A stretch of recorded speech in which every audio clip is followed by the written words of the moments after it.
Mother Hölde by the Brothers Grimm.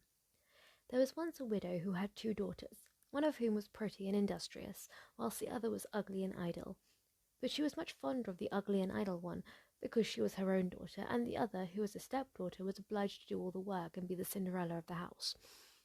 Every day the poor girl had to sit by a well in the highway and spin till her fingers bled. Now it happened that one day the shuttle was marked with her blood, so she dipped it in the well to wash the mark off, but it dropped out of her hand and fell to the bottom. She began to weep and ran to her stepmother and told her of the mishap, but she scolded her sharply and was so merciless as to say, "Since you have let the shuttle fall in, you must fetch it out again."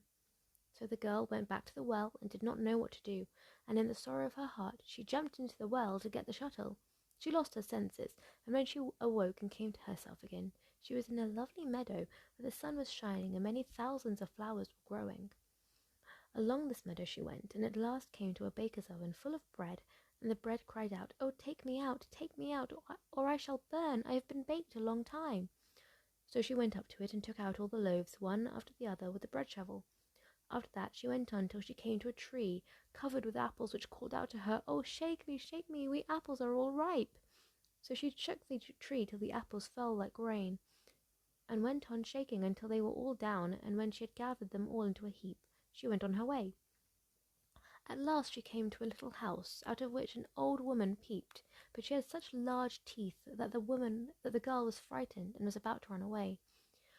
But the old woman called out to her, "What are you afraid of, dear child? Stay with me. If you will do all the work in the house properly, you shall be the better for it. Only you must take care to make my bed well, and shake it thoroughly till the feathers fly, for then there is snow on earth. I am Mother Hölde." As the old woman spoke so kindly to her, the girl took courage and agreed to enter her service. She attended to everything to the satisfaction of her mistress, and always shook her bed so vigorously that the feathers flew about like snowflakes. So she had a pleasant life with her, never an angry word, and boiled or roast meat every day.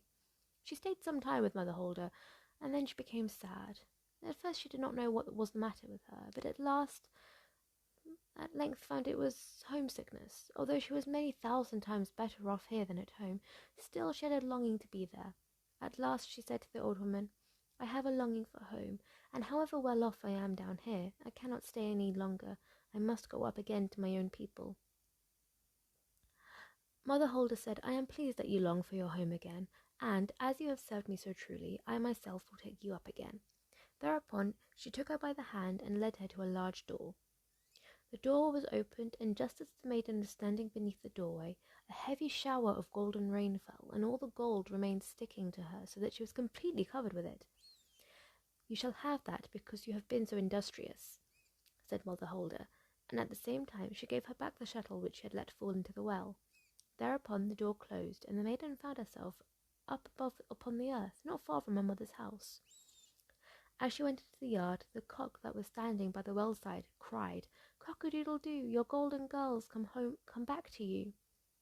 So she went in to her mother, and as she arrived thus covered with gold, she was well received, both by her and her sister. The girl told all that had happened to her, and as soon as the mother heard how she had come by so much wealth, she was very anxious to obtain the same good luck for the ugly and lazy daughter. She had to sit herself by the well and spin, and in order that her shuttle might be stained with blood, she stuck her hand into a thorn bush and pricked her finger. Then she threw her shuttle into the well and jumped in after it. She came like the other girl to the beautiful meadow, and walked along the very same path. When she got to the oven, the bread again cried, "Oh, take me out, or I shall burn. I've been baked a long time." But the lazy thing answered, "As if I had any wish to make myself dirty." And on she went. Soon she came to the apple tree, which cried, "Oh, shake me, we apples are all ripe." But she answered, "I like that. One of you might fall on my head," and so went on. Then she came to Mother Hölde's house. She was not afraid, for she had already heard of her big teeth, and she hired herself to her immediately. The first day she forced herself to work diligently, and obeyed Mother Hölde when she told her to do anything, for she was thinking of all the gold that she would give her.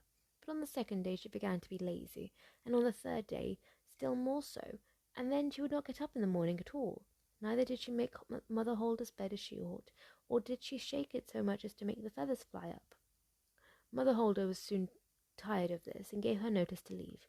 The lazy girl was willing enough to go, and thought now of the gold rain that would come.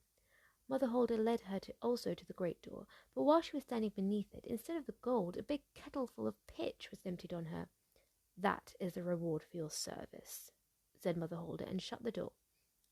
So the lazy girl went home, but she was quite covered with pitch, and the cock by the well side, as soon as he saw her, cried out, "Cock-a-doodle-doo, your pitchy girl's come back to you." But the pitch stuck fast to her, and would not be got off as long as she lived.